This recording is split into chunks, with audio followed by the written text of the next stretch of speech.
Le Real nous a encore fait sa spéciale. Atlético Madrid, Real Madrid, un derby madrilène pour une place en quart de finale, mais qui malheureusement ne fera pas parler de lui pour des bonnes raisons. Dans une ambiance complètement dingue, les Colchoneros menés d'un but après le match aller mettront seulement 30 secondes à ouvrir le score. L'écart est rattrapé un partout au score cumulé des deux matchs, tout est relancé. L'Atlético domine globalement cette rencontre face à un Real qui ne montre aucune vraie force ni collectivement ni footballistiquement. Avec une attaque moyenne, Mbappé fantomatique, une seule petite percée qui amènera un penalty, mais dans l'ensemble un match très moyen de notre français. Bellingham, beaucoup touché mais pas tranchant et qui ne sait malheureusement pas faire marquer pour ses qualités footballistiques, mais par son comportement dans ce match. Vinicius de son côté, absent pendant tout le match, qui va même louper un penalty et qui se permet malgré tout de chambrer très fortement les supporters adverses après le match. Et face à ça, l'Atlético n'arrive pas à être tranchant, une domination et une envie débordante,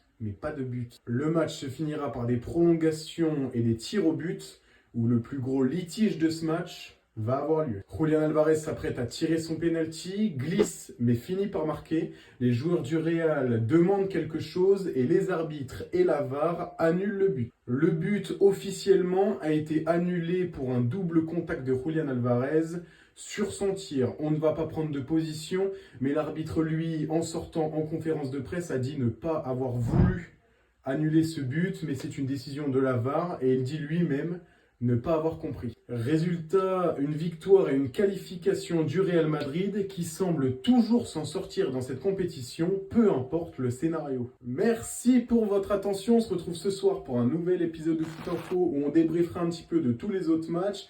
En attendant, rendez-vous sur notre Instagram, des scores, des news et des pronostics en temps réel.